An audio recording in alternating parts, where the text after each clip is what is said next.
आज पंचायत समितीचे माजी उपसभापती सन्माननीय रोहनजी बाठे यांच्या संकल्पनेमधून आणि त्यांच्या वतीनं नवीन वर्षाचं 2026चं कॅलेंडर प्रकाशन सोहळा आज या ठिकाणी इथे संपन्न झालेला आहे। या कॅलेंडर सोहळ्याच्या कार्यक्रमासाठी सर्वजणच या ठिकाणी भारतीय जनता पक्षाचे सर्व पदाधिकारी, मंडलाध्यक्ष, सर्व विविध संस्थांचे पदाधिकारी आज या ठिकाणी उपस्थित आहेत।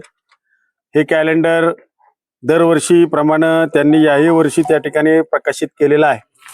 खरं तर हे कॅलेंडर प्रकाशित करत असताना कैलासवासी दिलीप आप्पा बाठे यांचे खरं तर आज आठवण या निमित्तानं होते आणि ही आठवण होत असताना कैलासवासी आप्पा हे असताना अतिशय चांगल्या पद्धतीच्या संकल्पना किंवा एक युवकांना प्रेरणादायी असं मार्गदर्शन त्यांच्याकडून सातत्यानं त्या ठिकाणी आम्हाला सर्वांना मिळायचं। आज त्यांच्याच पावलावर पाऊल ठेवून त्यांचे चिरंजीव रोहन बाठे हे देखील त्यांच्या कार्याचा वसा आणि वारसा या ठिकाणी पुढं त्या ठिकाणी नेत आहेत। ह्याचा मनापासूनचा आनंद माझ्यासारख्याला होतोय।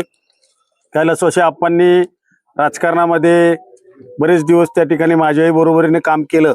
त्यांची उणीव आणि त्यांची पोकळी ही निश्चितपणे भरून न येणारी आहे। त्यांचे चिरंजीव रोहन बाठे हे सुद्धा आज समाजामध्ये एक चांगल्या पद्धतीचं काम त्या ठिकाणी करतायत।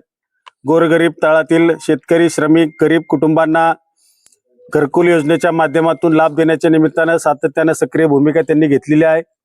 गरजूंपर्यंत, अपंगांपर्यंत, महिलांपर्यंत, आबालवृद्धांपर्यंत शासनाच्या विविध योजना पुरवण्याचं काम देखील त्यांनी या ठिकाणी चांगल्या पद्धतीचं केलेलं आहे। एकंदरीत त्यांची गेल्या 5 वर्षाची राजकीय कारकीर्द जर आपण पाहिली तर या कारकिर्दीमध्ये पंचायत समितीमध्ये त्यांच्या कार्यकर्तृत्वाचा ठसा त्यांनी सक्षमपणे त्या ठिकाणी उमटवलेला आहे आणि म्हणून त्यांना पुढील राजकीय कारकिर्दीला माझ्या मनापासूनच्या शुभेच्छा देतो।